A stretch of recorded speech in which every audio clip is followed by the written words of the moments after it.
Vamos a dar un minuto más a que acaben de entrar para darles oficialmente la bienvenida a este webinar del 20 de octubre del 2020.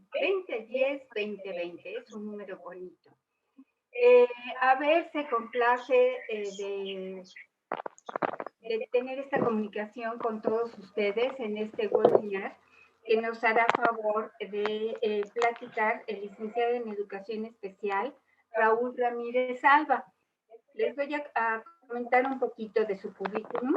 Él es licenciado en Educación Especial en el área de ceguera y debilidad visual, egresado de la Escuela Normal Superior, certificado y facultado por Lighthouse International de Nueva York para la instrucción en pacientes con visión baja, diplomado en biofeedback y neurofeedback, que es neurofisiología aplicada, y trabajó en el Centro de Rehabilitación para Ciegos y Débiles Visuales del Instituto de Oftalmología Conde Valenciana durante muchos años, de 91 a 2003. Después estuvo trabajando en el servicio de visión baja también de la Asociación para Evitar la Ceguera en México, en la APEC, durante algunos años. Colabora con nosotros en APEC desde hace muchos años también, en AVER, autosuficiencia visual, estimulación y rehabilitación, como terapeuta en estimulación y rehabilitación visual.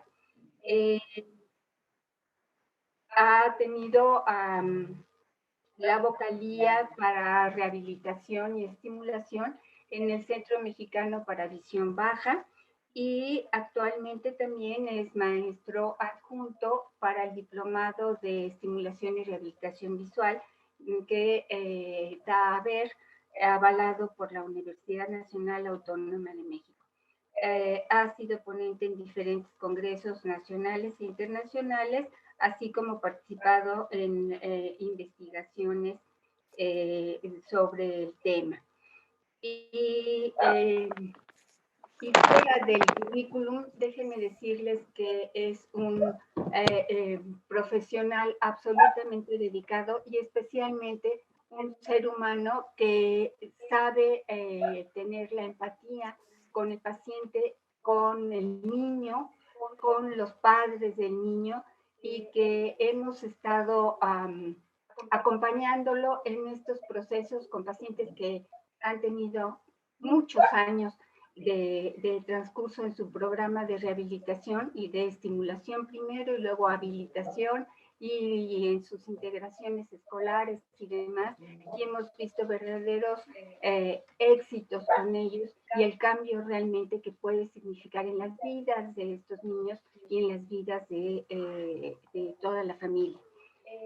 Sabemos que es una gran necesidad el que en toda nuestra América Latina sepamos darles otra oportunidad a los niños con visión baja. Por eso nuestro gran interés en que se puedan valorar, se puedan atender desde el punto de vista clínico, desde el punto de vista oftalmológico, desde el punto de vista optométrico, y ahora nos corresponde la parte de la estimulación y para que estos niños puedan tener un desarrollo armónico.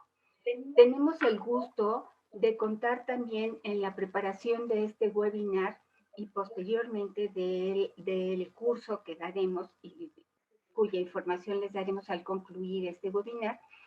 Tenemos el gusto de contar con la participación de la doctora Rosa Margarita Ramos, que ella es médico especialista en medicina y rehabilitación, y su aporte en toda la parte de desarrollo neuromotor ha sido muy importante y ha enriquecido muchísimo nuestro trabajo.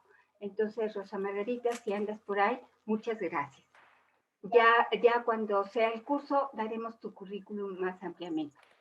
Pues no nos entretenemos más, le damos la voz a Raúl, que seguramente nos compartirá cosas muy interesantes.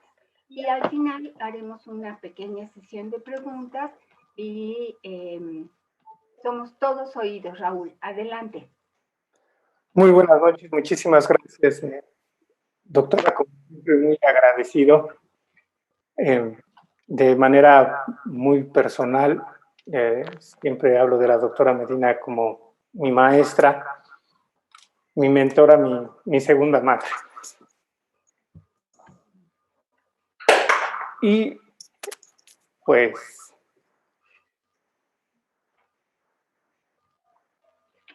vamos a iniciar. Perdón, tuve que cargar la presentación en 2 computadoras porque en una se me iba a acabar la batería y no me traje el cargador, entonces espero no tener mucho problema por ello. Mientras no se te acabe la batería a ti, todo okay. Está bueno. Ok. Vamos a sentirnos en confianza y estamos entre amigos. Agradezco a todas las personas que nos acompañan el día de hoy. Es un placer poder tener tantas personas, no pensé que fuéramos a tener tantas visitas, pero ok, vamos a iniciar. Y en lo particular este tema me gusta mucho, me apasiona. Llevo más de 25 años dedicándome a esto, sigo aprendiendo todos los días con cada paciente, es algo diferente, con cada niño, con cada familia, y entonces, pues la verdad es que es algo que me apasiona y espero poderles transmitir esa pasión el día de hoy con esta presentación. Quisiera por iniciar definiendo que la discapacidad visual es un estado donde una persona va a presentar una incapacidad o una alteración en la función visual, la cual puede ser total, permanente o transitoria. Esto obviamente va a traer un impacto para su vida, en su quehacer, y más cuando son niños. De tal manera, si nosotros podríamos hablar cómo clasificamos esta discapacidad visual, la clasificaríamos de 3 maneras, ¿no? En aquellos errores de refracción no corregidos que van a propiciar una ambliopía, en los casos de ceguera y en los casos de visión baja. En específico, en los casos de ceguera y en los casos de visión baja, vamos a encontrar situaciones que son, los casos que son de tipo congénito y los casos que son de tipo adquirido. Dentro de los congénitos vamos a encontrar a los que son por un factor hereditario o por factores no hereditarios, y dentro de los adquiridos vamos a encontrar aquellos que son por enfermedad o por accidente. En el caso de los niños vamos a tener muchísimas variables, y vamos a ver el día de hoy con todo lo que nos vamos a enfrentar. Elaborar un programa de estimulación visual o de atención al niño con discapacidad visual, llámese a ese niño con visión baja o llámese a ese niño con ceguera, es todo un reto por todo lo que nos podemos enfrentar, por todas las variables que vamos a tener. Entonces, dentro de estas variables, bueno, fuera que los casos fueran puros, pero dentro de estas variables de niños con discapacidad visual, vamos a encontrar aquellas deficiencias asociadas, como pueden ser sordera, parálisis cerebral, algún daño neurológico, discapacidad intelectual, y vamos a tener diversos síndromes, llámese síndrome Down, llámese síndrome de Marfan, llámese el síndrome de Norrie, vamos a encontrar otro síndrome como puede ser el Secker. Y vamos a encontrar también en algunos casos, son pocos, pero también se llegan a dar casos de focomelia. Entonces, nosotros tenemos que considerar todas estas situaciones cuando vamos a trabajar con niños con discapacidad visual. Es decir, voy a tener una gama de factores que van a impactar en el trabajo que nosotros vamos a hacer. Entonces, ¿cuál es el primer paso? Bueno, de entrada, necesitamos un diagnóstico oftalmológico y un diagnóstico neurológico. Un diagnóstico oftalmológico sabemos que es muy importante, sin embargo también sabemos que este tiene que venir por un especialista en visión baja o por un oftalmopediatra, por cualquiera de los dos, ¿no? Entonces, esto va a ser determinante para nuestro trabajo.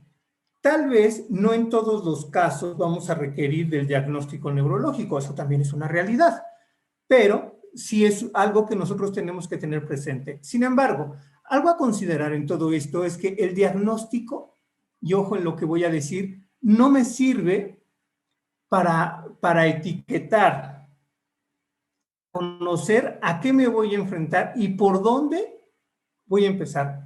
Obviamente, mediante toda la valoración que realiza tanto el oftalmólogo como el neurólogo, a nosotros nos van a aportar datos sumamente importantes y que nos van a servir precisamente para ese trabajo.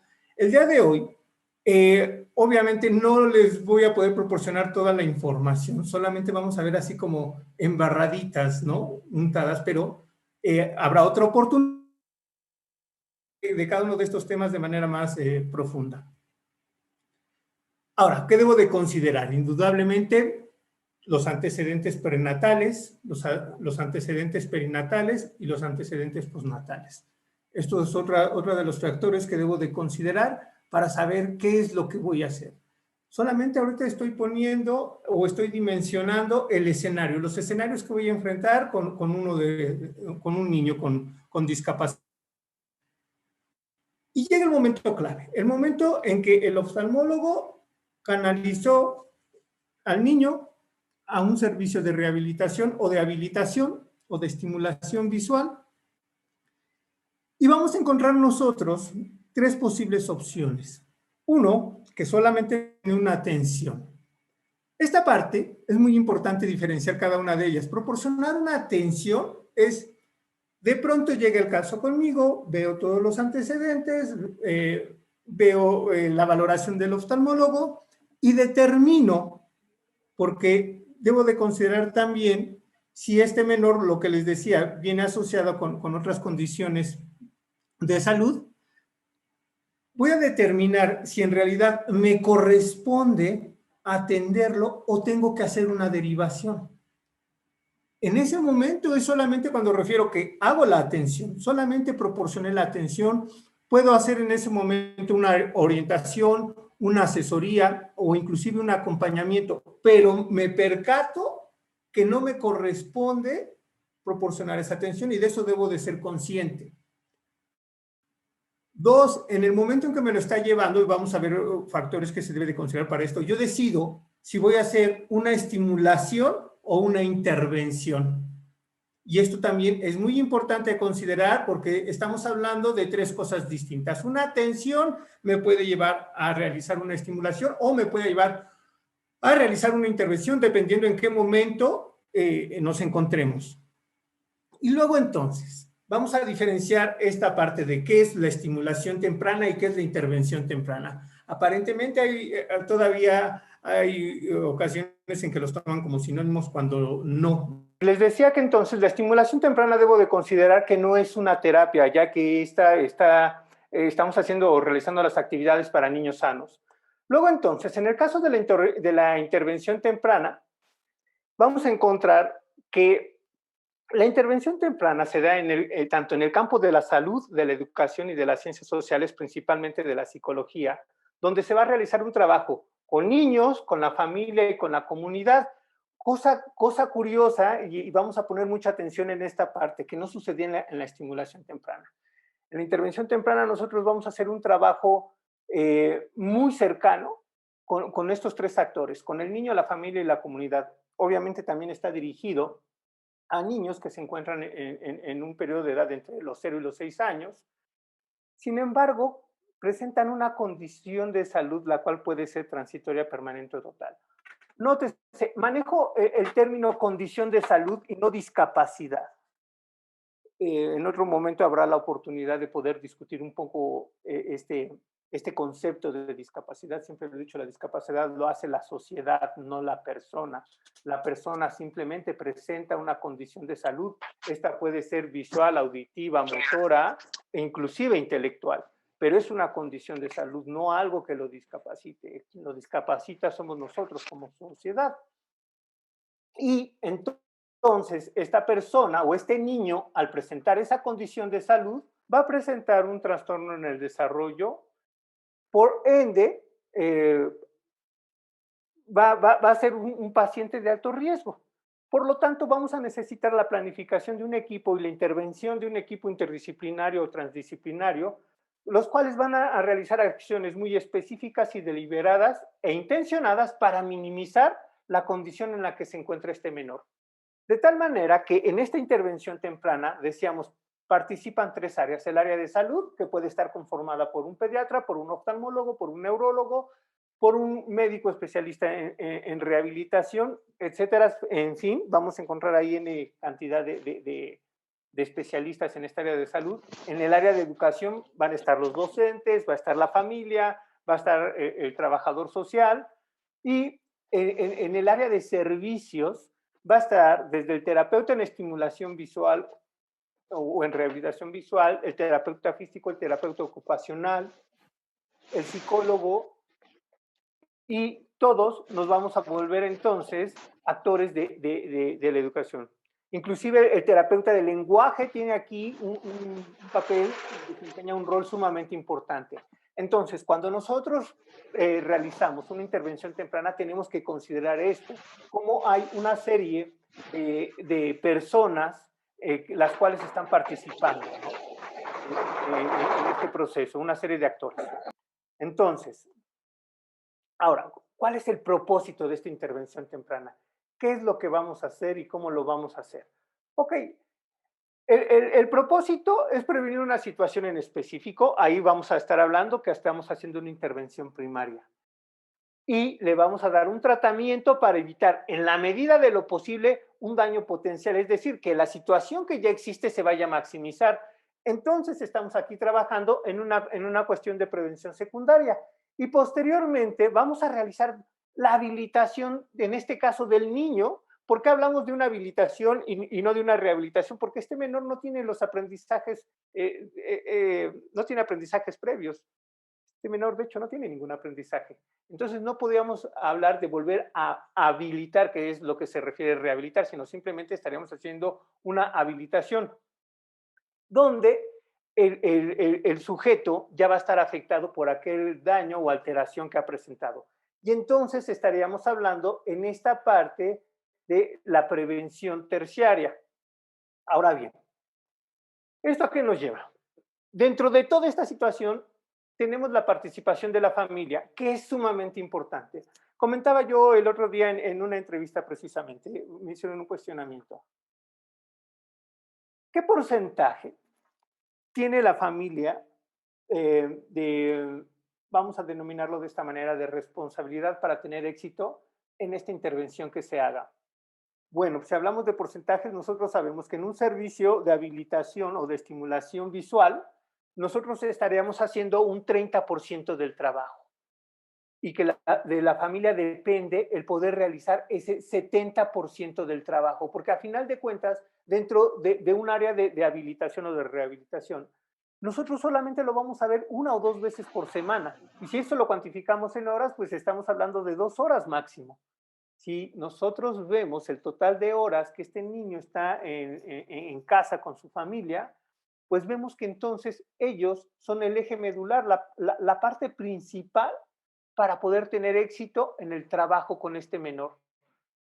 Sin embargo, la familia se va a encontrar con un cuestionamiento muy importante cuando presenta un niño con discapacidad visual.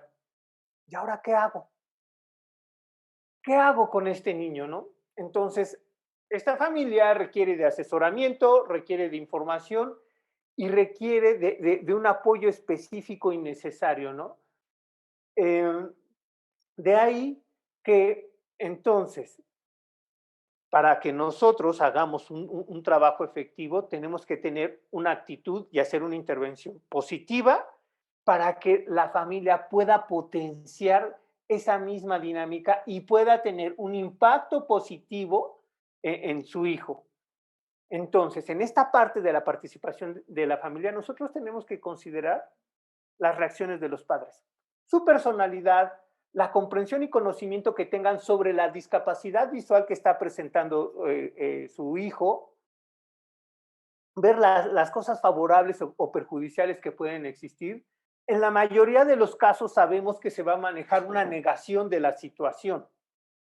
y que va a existir un sentimiento de culpa injustificado y que además los va a aniquilar. Y en muchas de las ocasiones, el sentimiento de, o en la mayoría de las ocasiones, el sentimiento de culpa no es compartido. Regularmente y desafortunadamente, pues se lo achacan a la mamá, ¿no? Y entonces la mamá comienza a asumir esta situación que por su culpa el niño presenta esta condición. De tal manera que comienza a ser atormentada. Y además es un tormento que no sirve de algo y no aporta algo, no construye y no edifica algo para la rehabilitación del niño. Y en otros casos hay una aceptación con un pensamiento frío, de decir, sí, ok, es mi hijo, trabajo con él y no pasa algo, ¿no? Sin embargo, dentro de esta postura hay detrás toda una situación a nivel emocional que la persona está manejando. Y en otros casos se conoce la realidad. Esta es la parte más compleja, ubicarnos en la realidad, ¿no? De pronto ahí se va a dar mucho algo que se llama pensamiento mágico con los papás. Y este pensamiento mágico radica en una cirugía, unas gotas, unos lentes, algo, ¿no? Alguien lo va a tocar y va a mejorar, el sistema nervioso central va a madurar por ahí de los 7 años y de pronto van fomentando ideas raras y falsas. Entonces, en toda esta parte es importante el poderlos asesorar. No es fácil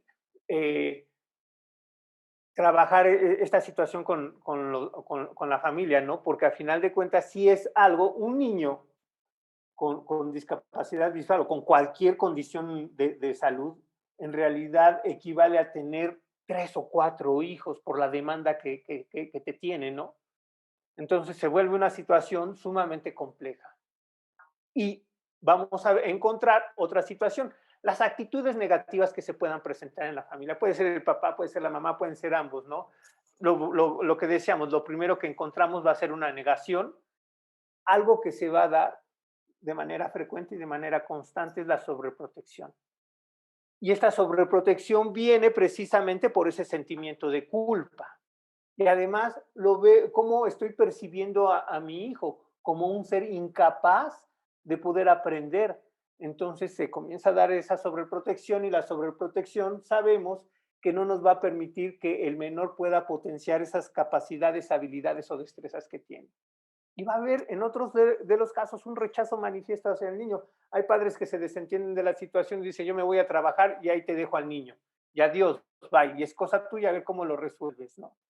Y la verdad es que en este sentido admiro mucho el trabajo que hacen las mamás. Mis respetos por la forma en cómo realizan su trabajo con los menores, ¿no? Me ha tocado ver mamás que hacen todo el acompañamiento desde que su hijo está bebé hasta que su hijo termina una licenciatura. Y entonces, pues ese proceso es increíble verlo, ¿no? Y la mamá es la que se compromete en la mayoría de los casos. No quiere decir que no haya papás que lo hagan, sí los hay, pero son los menos. Entonces, ¿qué es lo que tenemos que hacer? Cuando nosotros elaboremos esta propuesta de trabajo, eh, tenemos que considerar que vamos a trabajar con los padres para identificar sus sentimientos, ¿no? Y que vamos a tener que estar trabajando en conjunto con el área de psicología, esta parte. Vamos a tener que manejar en algunos casos dinámicas. Vamos a tener que trabajar sobre habilidades de resolución de problemas. Es decir, vamos a implementar estrategias específicas que impacten de una manera positiva en esta familia. ¿Por qué? Por lo que les decía, a final de cuentas ellos están el 70% del tiempo, perdón, el 70% del trabajo va a estar en función de ellos. Algo que tienen que entender muy bien son las limitaciones que hay, tanto en ellos como en su hijo. Y esto es ser realista en esta situación. Tenemos que liberar sentimientos de angustia, de ansiedad, y para ello es importante el trabajo en grupo. Cuando estén en la terapia con nosotros, vamos a requerir formar ambientes de alegría, de ser positivos, ¿no? Y tenemos que evaluar y valorar los sistemas adaptativos del menor. Esta parte va a ser muy importante ¿Por qué? Porque las vamos a estar trabajando con los otros servicios, con el terapeuta del lenguaje, con el terapeuta ocupacional, con el físico, en fin, si tenemos la oportunidad de estar trabajando. Ahora, nosotros, ¿qué tenemos que considerar en este programa de estimulación para el menor con discapacidad visual? Bueno, toda la parte de desarrollo, y vamos a estar hablando de una parte física y de una parte psicológica. En la parte física vamos a tener la parte que se refiere a crecimiento, donde estamos hablando de peso, talla, ¿sí? Y de la parte del sistema nervioso central que tiene que ver con una madurez. En realidad ahí debemos de tener muchísimo cuidado con el término cuando se utiliza la palabra madurez, porque desde el punto de vista de la neurofisiología, en realidad solamente aplica para una cuestión de sistema nervioso central. Se puede prestar otro tema de discusión. Sin embargo, vuelvo a insistir, se tiene que ver desde un punto de vista neurológico, y que entonces aquí vamos a ver la parte motora y la parte sensorial con la parte auditiva, la parte de visión, la parte de gusto, tacto y olfato. A nivel psicológico, vamos a tener que trabajar la parte intelectual en lo que corresponde a la parte cognitiva y a la parte del lenguaje, la parte afectiva, como es la parte de temperamento, carácter y personalidad que va a ir formando este menor, y en la parte social, la cuestión de los apegos, la interacción con sus pares y con otros niños que no sean de su edad, y cómo tiene que ir potenciando esas habilidades sociales que le van a permitir una inclusión en la comunidad, en la sociedad, en la escuela, en fin, en el contexto donde este menor se tenga que desempeñar. De tal manera que entonces todo esto vamos a estar hablando de un desarrollo cerebral. Y tenemos que considerar que de los 0 a los 2 años, este crecimiento es rápido y que el cerebro a los 2 años de edad ya pesa 3/4 partes del peso que va a tener como adulto, ¿no? Y va a haber una poda de dendritas inactivas, no conectadas. ¿Por qué? Porque se van a comenzar a formar otros circuitos neurales dependiendo de lo que nosotros estemos estimulando. Por eso es importante la estimulación. Nosotros vamos a estar creando todo el tiempo circuitos neurales y lo vamos a hacer a través de los sentidos. De tal manera que algo muy importante es poder fomentar esas habilidades motoras que según la etapa en la que se encuentre este niño son las que vamos a ir trabajando. Y sabemos que dentro de los 0 a los 2 meses se van a encontrar reflejos y que la mayoría de los niños van a presentar estos reflejos. Y que a partir de los 2 meses en adelante el niño va a tener que pasar por este proceso donde va a tener que lograr el control cefálico, va a tener que lograr la sedestación, va a tener un desarrollo próximo caudal, cefalocaudal y próximo distal, y va a lograr ponerse en posición prona, supina, prona, va a lograr la bipedestación y va a lograr la deambulación. Posterior a ello, el niño comenzará a trabajar ciertas habilidades de motricidad fina, principalmente aquellas que sean a nivel óculo-manual. Cuando nosotros estamos trabajando todo este proceso, en realidad estamos hablando de que vamos a hacer plasticidad cerebral. Pero, ¿cómo definimos a esta cuestión de la plasticidad cerebral? La plasticidad cerebral se define como aquella adaptación funcional que va a tener el sistema nervioso central y que nos va a permitir minimizar los efectos de las alteraciones estructurales o fisiológicas sin importar cuál fue la causa que lo haya originado. Y entonces, esto va a propiciar que haya un cambio en la capacidad estructural funcional por aquellas influencias tanto intrínsecas como extrínsecas, ¿no? Y estamos hablando que durante este proceso de estimulación se va a dar toda una cuestión de aprendizaje que lo que nos va a permitir es crear precisamente esos circuitos neurales. De tal manera que entonces el grado de recuperación de este menor va a estar en función de en qué momento lo estamos atendiendo, la edad que tenga. No es lo mismo iniciar un bebé, iniciar con este programa de intervención temprana a los 3, 4 meses que de pronto nos llegue a los 8, 9 meses o inclusive al año, y que en algunos casos me ha tocado ver que no tienen ni siquiera control cefálico o que no han logrado ese control cefálico, ¿no? Tenemos que saber si hay un área afectada del cerebro, y hablaba por eso no solamente de la condición visual, sino que pudiera haber otras situaciones que pudieran estar afectando al menor.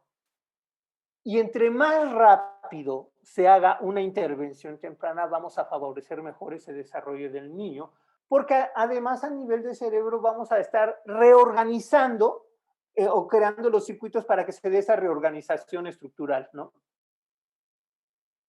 Y como factores externos vamos a tener los contextos donde se esté desarrollando este niño. El nivel cultural de la familia se vuelve sumamente importante. Hay padres que, me ha tocado también verlo, su nivel cultural puede ser muy bajo, pero lo que muestran es disposición. Y esta parte se vuelve importante porque entonces dices, wow, pues por ahí vamos, este señor no sabe, pero tiene el deseo, tiene las ganas, vamos a trabajar con este señor, vamos a orientarlo, vamos a asesorarlo para que pueda hacer un buen trabajo con su hijo. El factor económico se vuelve algo sumamente importante por todo lo que implica un niño en esta condición, lo que les decía, al ver N cantidad de especialistas, al asistir a N cantidad de terapias, pues obviamente va siendo un desgaste y un desgaste económico. En el mejor de los casos, si es el primer hijo, ok, están enfocados directamente en él. Pero cuando está dentro de una familia donde hay 2 o 3 hijos más, entonces esta situación sí va impactando. Y lo que les decía, ¿qué tan rápido hacemos este proceso de habilitación con el menor? Pues va a ser sumamente importante. Otro factor a considerar es el desarrollo, conocer el desarrollo normal de la visión. Esto nos va a servir para tener una idea, un parámetro hacia dónde tenemos que enfocar en los casos de niños con visión baja. En el caso del niño con ceguera, obviamente, pues es diferente. Pero en el caso del niño con visión baja, sí tenemos que tener como parámetro, como guía, esta parte de cómo se da el desarrollo normal de la visión. De tal manera, vamos a hacer un repaso rapidísimo, sin ahondar demasiado. De recién nacido al mes, va a responder al movimiento. En realidad va a prestar poca atención al rostro humano, por más que nos acerquemos, como que no le presta mucha atención. Se considera que la visión en este niño está haciendo alrededor del 20/400 en la escala de Snellen, y va a haber visión al color. El único color que durante este periodo de tiempo no nos va a percibir es el azul. Entre los 2 y los 4 meses, este niño se va a fijar ya más en el rostro de las personas que estén con él, ¿no? Puede observar a estas mismas personas a una distancia, y hablamos de una distancia intermedia de 2, máximo 3 metros. Alterna su visión entre 2 personas u objetos que conoce. Entre los 4 y los 6 meses le va a gustar muchísimo esta parte de observarse en el espejo. Puede reconocer ya a las personas y puede mostrar esa sonrisa social hacia ellas, y va a comenzar a mostrar interés por los diversos estímulos que se le acerquen o que se le tengan presentes. Entre los 6 y los 12 meses de edad se va a dar esta cuestión de la permanencia del objeto, y no van a existir aquellos objetos que no estén en su campo visual. Puede reconocer ya ciertos gráficos de objetos familiares, y puede seguir la dirección de la mirada del explorador.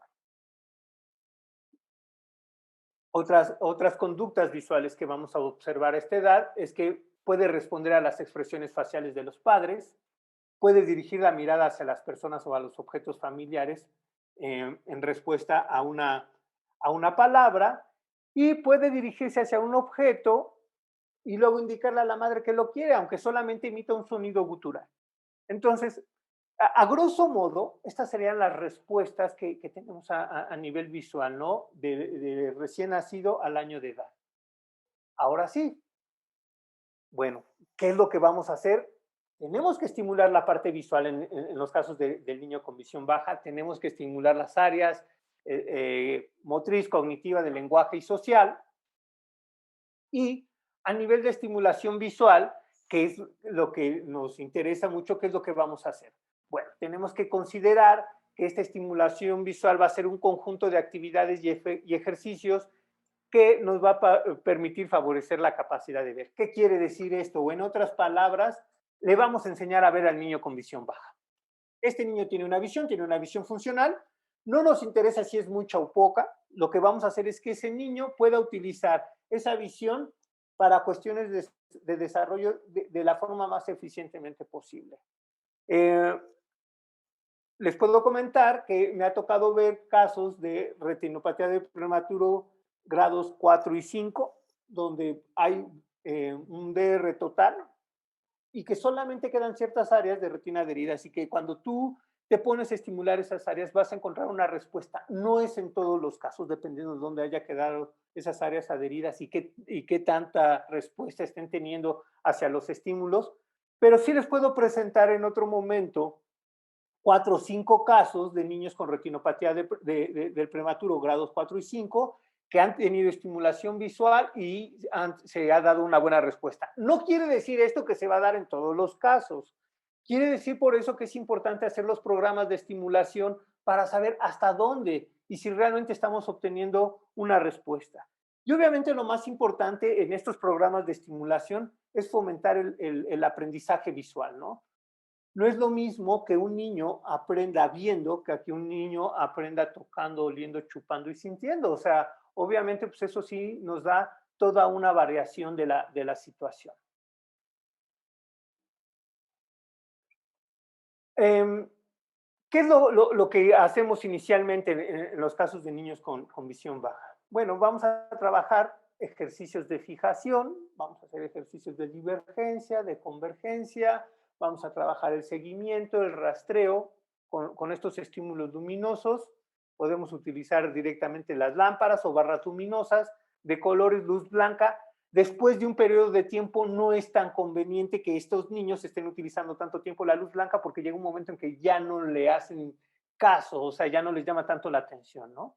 Entonces sí tenemos que tener todo un stock de estímulos luminosos para poder trabajar estos ejercicios. Es importante que no apuntemos estos estímulos luminosos directamente a los ojos. En el caso del niño con ceguera, vamos a tener que hacer otra cosa completamente diferente. Sí vamos a estar estimulando las áreas de desarrollo, como lo había comentado, pero el trabajo va a ser completamente diferente y distinto, ¿no? A veces queremos sustituir todo lo que está con el niño con ceguera, todo lo queremos sustituir con la parte auditiva. Pero la verdad es que tenemos que hacer otras cosas ahí.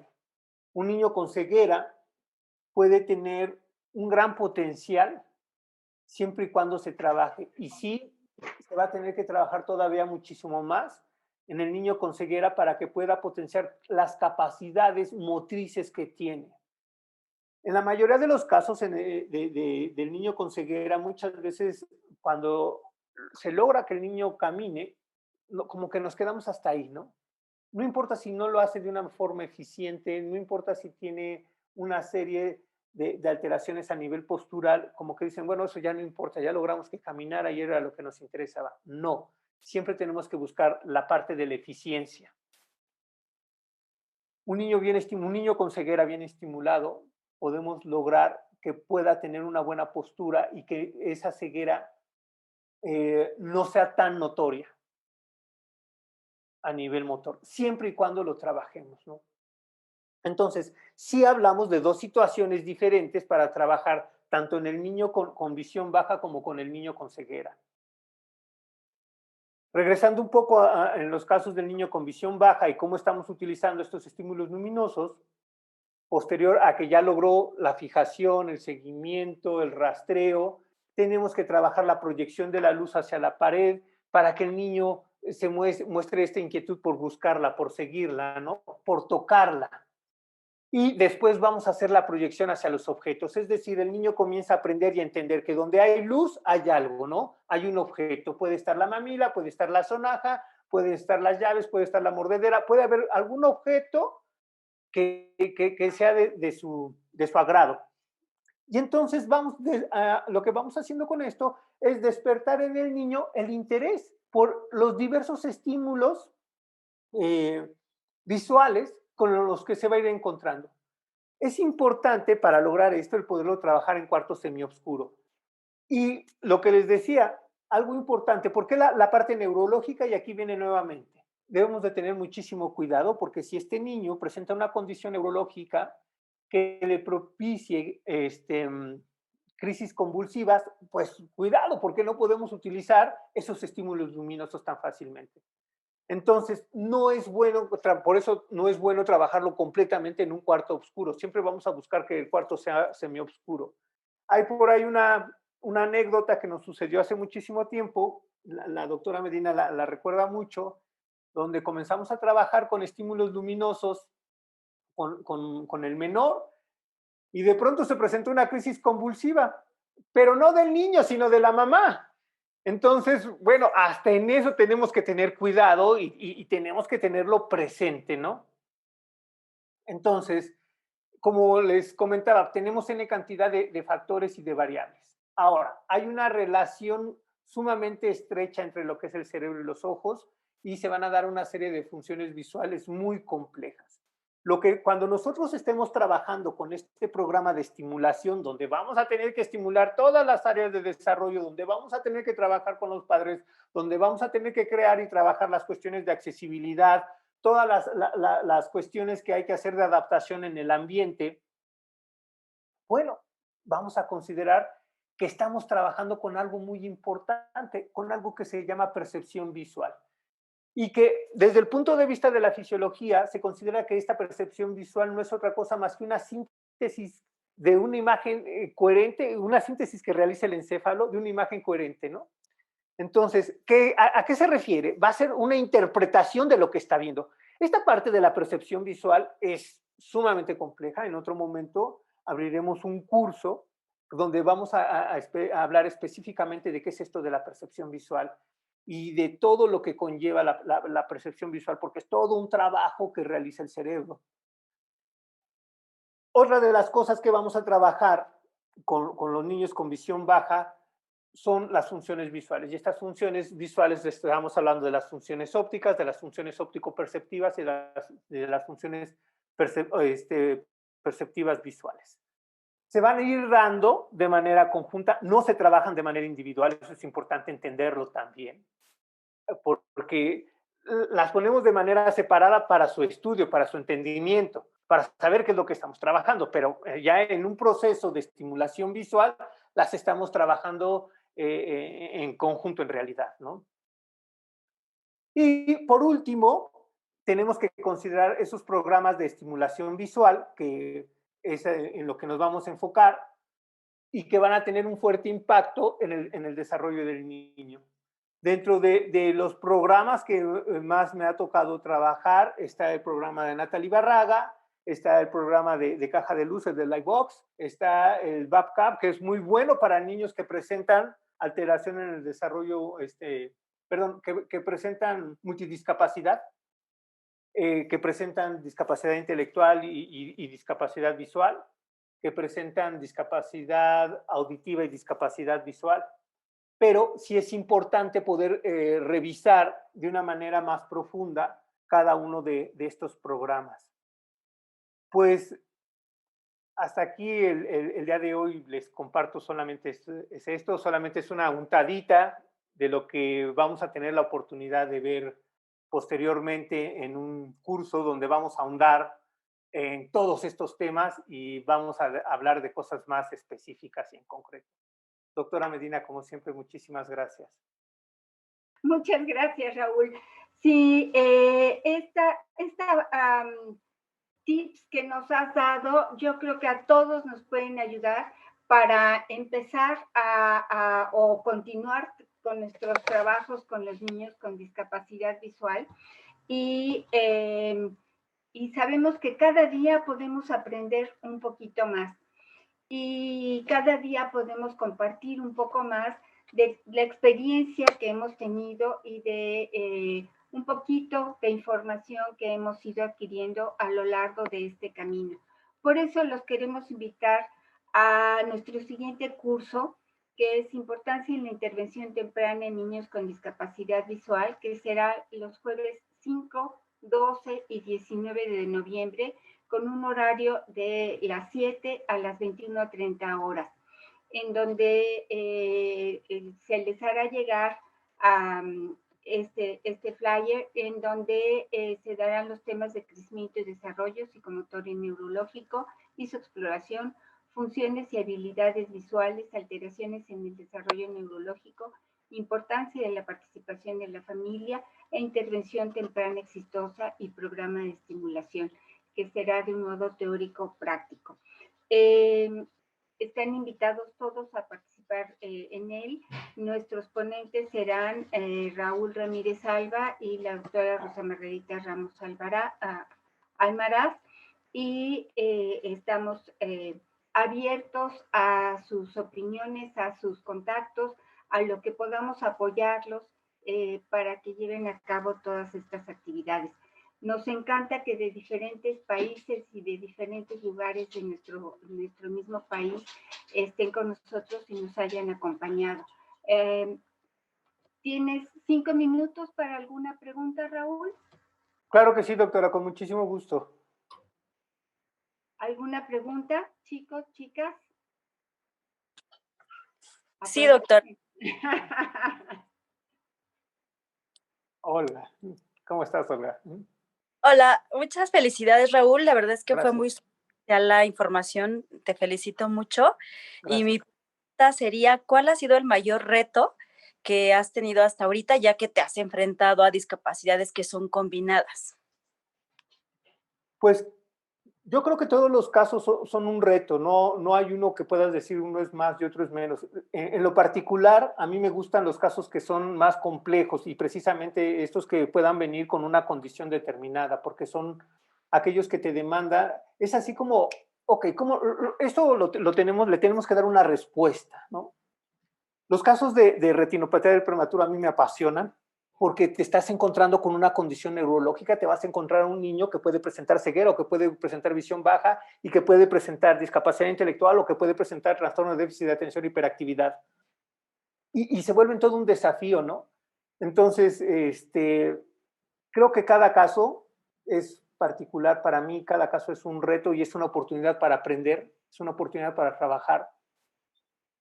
Yo esto lo disfruto mucho, tengo metido en esto, les decía, más de 25 años. Es algo que me gusta, me apasiona. Y sigo aprendiendo, ¿no? Sigo aprendiendo en cada caso. Creo que cada caso es un desafío. Y pues me gusta demasiado. Bueno, pues si no tienen alguna otra pregunta. Yo tengo una pregunta. Hola, primero que nada los saludo con mucho gusto, doctora Lourdes, me encanta verla y Raúl igual, que de hace mucho que nos conocemos y mucho gusto de verlos. Hola, Mate. Ajá. Hola. Una preguntita. En Estados Unidos yo estoy trabajando ahorita en Perkins y bueno, ahí trabajamos con niños y jóvenes con discapacidades múltiples. Uno de los temas y bueno, diagnósticos que ahorita está siendo como muy evaluado es el impedimento visual cortical, sí, que lleva toda una serie de estrategias específicas. ¿Ustedes también abordan este tema y también lo diagnostican aquí en México en algún lugar? Bueno, el diagnóstico obviamente corresponde al área de salud, indudablemente, y ese diagnóstico lo hace tanto el oftalmólogo como el neurólogo. Hay todo un trabajo de hace muchísimo tiempo. La verdad es que ahí yo tengo que reconocer que hay alguien que me enseñó, estaba viendo si estaba presente, pero no está, que es Gabriela Robesi. Gabriela Robesi es de las personas que más ha trabajado sobre esta parte de ceguera cortical. Mis respetos en lo que ella sabe. A mí me ha aportado muchísimas cosas. Entonces, es un trabajo increíble lo que se hace ahí en la parte de ceguera cortical y las respuestas que puedes obtener en los casos de visión baja, ¿no? Son también muy buenas y muy efectivas.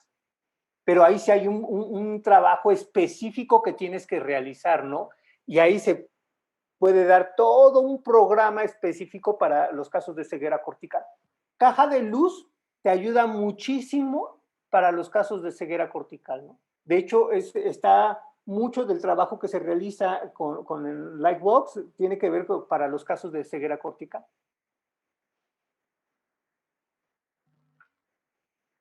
Ok, muchas gracias, Raúl. Por nada, Mate. Un gusto en verte, Mate. Igualmente.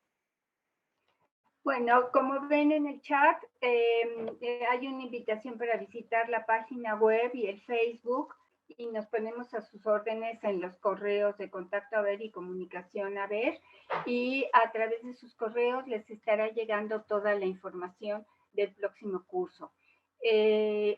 Nuestro interés es mensualmente dar algún webinar gratuito y posteriormente un curso en donde se profundice sobre el tema tratado, pero les estaremos informando con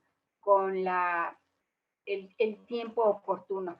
Quiero decirles que si alguien requiere de algún apoyo o alguna beca y tiene interés y necesidad de alguno de nuestros cursos, por favor no duden en comunicarse con nosotros y veremos la forma en la que se les pueda apoyar. Nuestro interés es que se difunda el conocimiento para la mejor atención de estos pacientes que tanto lo requieren y tanto lo necesitan. Ha sido un gusto estar con todos ustedes, con tantos países, con tantas caras conocidas, con nuevos amigos, que seguramente estaremos en comunicación. Muchísimas gracias, Raúl, por tu entusiasmo. Alguna vez me dijeron que entusiasmo es enteos, viene de enteos, en Dios. Y esto es hermoso, tener a Dios con uno y mostrarlo en el trabajo. Buenas noches a todos. Muchísimas gracias, doctora. Muy buena noche a todos. Buenas noches.